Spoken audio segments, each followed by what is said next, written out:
বৃন্দাবনের একটি অন্যতম আকর্ষণ হলো নিধিবন মন্দির। এই মন্দিরেই লুকিয়ে আছে অনেক রহস্য, যা আজও পর্যটকদের সমানভাবে আকর্ষিত করে। নিধিবনের সঙ্গে জড়িয়ে থাকা রহস্যে ঘেরা সব গল্পের আদৌ কোনো সত্যভিত্তি আছে কিনা তা জানা না গেলেও ভগবান শ্রীকৃষ্ণের এই লীলাভূমিতে এসে আপনি মুগ্ধ হবেনই। চোখ টানবে মন্দিরের ভেতর অদ্ভুত সুন্দর কারুকার্যে ভরা রাধাকৃষ্ণের মূর্তিকে। জঙ্গলে ঘেরা এই মন্দিরে বাকেবিহারের পবিত্র বিগ্রহ রয়েছে।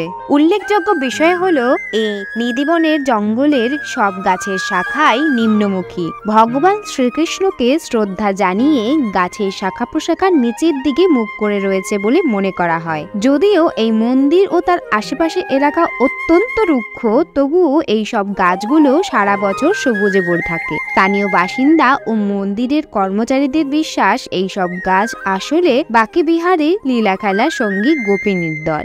শোনা যায় রাত নামলেই নাকি বদলে যায় মন্দির এলাকা। জানেন কি, সন্ধ্যের আরতির ঘণ্টার ধ্বনি থেমে গেলে মন্দিরে রোজকার মতো শাড়ি, গয়না আর সাজগোজে সমস্ত জিনিস রেখে ঠাকুর মশাই চলে যান। মণিমুক্ত এই সাজানো খাটে টান টান করে পাতা বিছানায় পাশেই রাখা থাকে মিষ্টি, জল আর ভোগের খাবার। সব গুছিয়ে রেখে মন্দির আর রংমহলের দরজা বন্ধ করে দেন তিনি, এবং এর পাশাপাশি নিয়ম মাফিক খালি হয়ে যায় মন্দিরের আশেপাশের বনতুলসীর জঙ্গল। তখন আর কোনো জনপ্রাণী দেখা যায় না। সারাদিন ধরে হল্লা করতে থাকা অবাধ্য বাদরগুলোও যেন অজ্ঞাত কোনো আদেশ মেনে জঙ্গলের বাইরে বেরিয়ে যায়। পুরোহিত সীমানার বাইরে গিয়ে পাঁচিল ঘেরা এই 2.5 একরের নিধিবনের জঙ্গলের দরজা বন্ধ করে দিলেই শুরু হয় সেই অলৌকিক ঘটনা। স্থানীয় মানুষেরা কখনো কখনো পাঁচিলে কান পেতে শুনেছেন ঘুঙুর কিংবা বাঁশির শব্দ, কিন্তু পাঁচিলের ওপারে জঙ্গলে যেতে তাদের সাহস হয়নি। বেশি সাহসের মাসুল গুনেছেন কিছু মানুষ। স্থানীয়দের মুখে শোনা যায় ওই পাঁচিল ডিঙিয়ে